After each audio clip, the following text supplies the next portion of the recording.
So let's say you found the skeleton. How would you tell it's a dinosaur? You personally, how would you decide? Well, interesting question. I don't know. I'd have to do some research on that.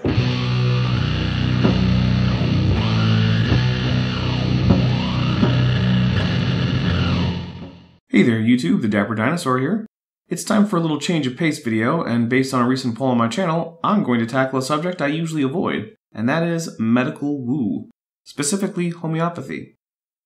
I normally avoid topics like this because they tend to make me extremely angry. See, creationism is generally harmless to your health. Believing that common ancestry isn't true or that there was a global flood isn't going to affect your medical status. But medical woo can, and usually will. At the very least, it will discourage you from seeking proper medical care, and at worst, it can be directly harmful. I'm going to talk about homeopathy, because I was quite ill not that long ago, and in the United States, homeopathic remedies are generally put in the same section of stores as actual medicine, and you have to be quite careful to read the labels to make sure what you're buying is medicine and not, expensive nothing. So what is homeopathy? Well, it's a form of medical pseudoscience created in 1796 by Samuel Hahnemann in what is now Germany. One thing that most people, at least in the United States, often get wrong is that homeopathy is not a word meaning medicine with all natural ingredients or herbal medicine. Homeopathic remedies can be prepared, in principle at least, from just about anything, including feces, plastic, diseased tissue, etc. Most are in fact made from plant and animal parts, however. Homeopathy is based on several principles. Usually 3, but sometimes a 4th is added. The first is the law of similars, that like cures like. This says that what causes a symptom in a healthy person, whatever counts as a healthy person, will help cure an ill person of the same symptom.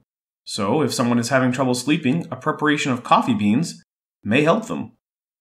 The idea behind this is that the immune system in an ill person is having trouble remembering what to do, and so by stimulating it gently with things that would normally cause a particular problem, it is then reminded to fight that problem.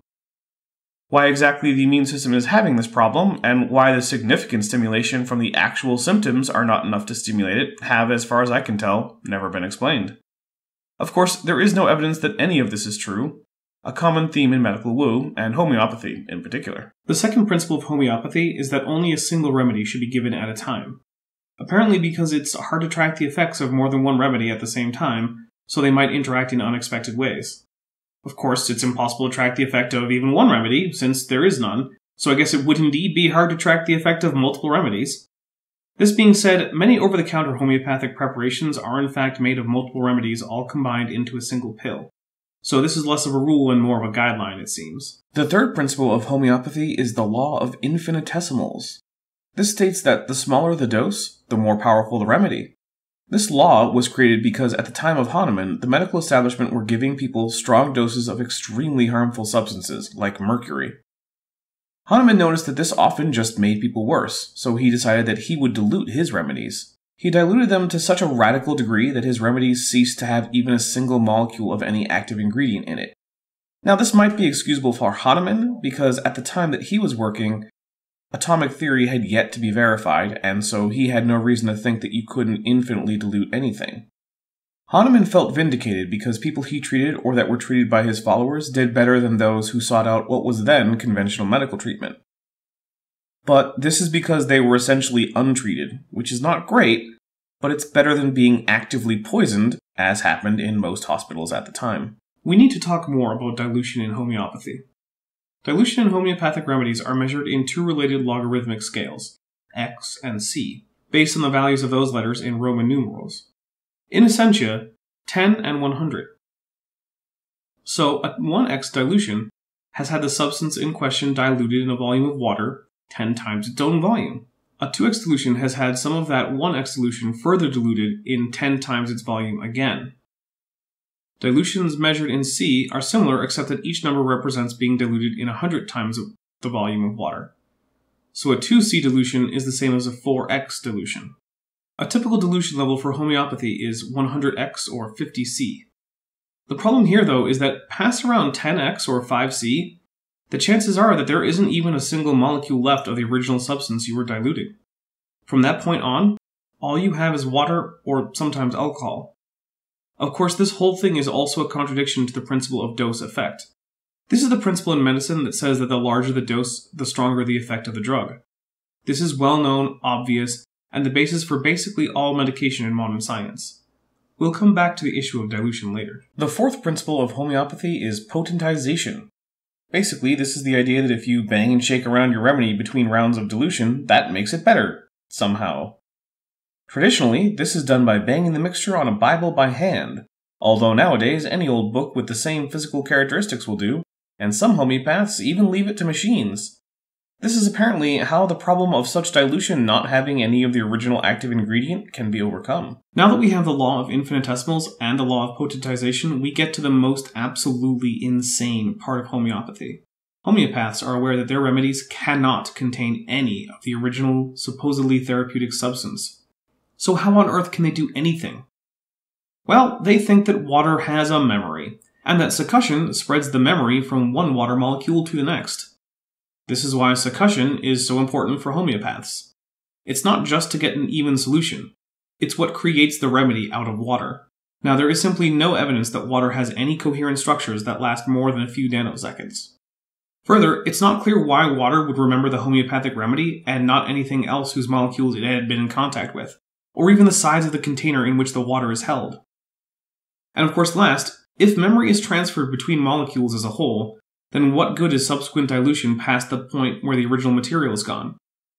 What's the difference of water memory at 15x versus 100x? Homeopathy not only lacks supporting evidence, it in fact is not even internally consistent. In order for homeopathy to be true, it would have to overturn essentially everything we know about chemistry and medicine. And of course, there is no reason to think that homeopathy is anything but a placebo. Numerous studies have been conducted, and only in cases where there were improper controls has homeopathy done any better than placebo. But what about your Aunt Karen, who swears that homeopathy helps keep her unvaccinated kids healthy? Well, homeopathy is a placebo, but placebos do have real effects. It turns out that if you're thinking taking something will help you with a problem, then you will do better at getting over that problem. This is a well-known effect in medicine. In fact, some things can even make some placebos better than others. For example, in managing pain, a big placebo pill works better than a small one. Homeopathy is a particularly effective placebo because professional homeopaths spend a long time pretending to tailor remedies to their patient, and usually consulting with them in depth. Homeopathy is popular in the United States and the United Kingdom. In fact, if you're at a store that sells drugs, chances are that the homeopathic remedies for things like colds, trouble sleeping, and pain relief are simply mixed in with the actual effective medications. The popular brands Zicam and Calms Forte are not medicine, but homeopathic quackery. I have seen homeopathic cough medicine, sleep aids, immune boosters, sore throat remedies, and eye drops all sold alongside real medication. I'm not going to recommend any particular legal remedy for this, but I will say that the next time you're buying something for your cough or sore throat, or looking for help getting to sleep, check the packaging.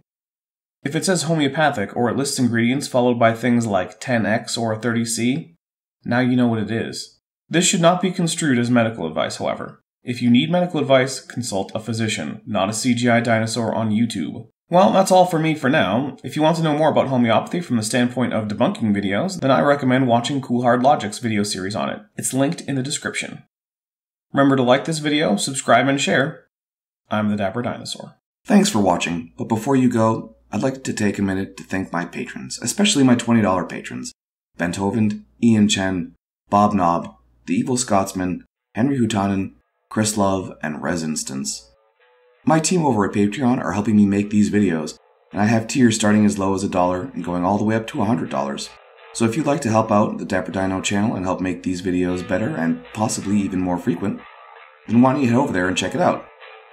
If a recurring donation isn't right for you, but you'd still like to help out, I have a link to my Amazon wishlist in the description. I'm the Dapper Dinosaur. You found the skeleton. How would you tell people that is you personally? How would you decide? Well, interesting question. I don't know. I'd have to do some research on this.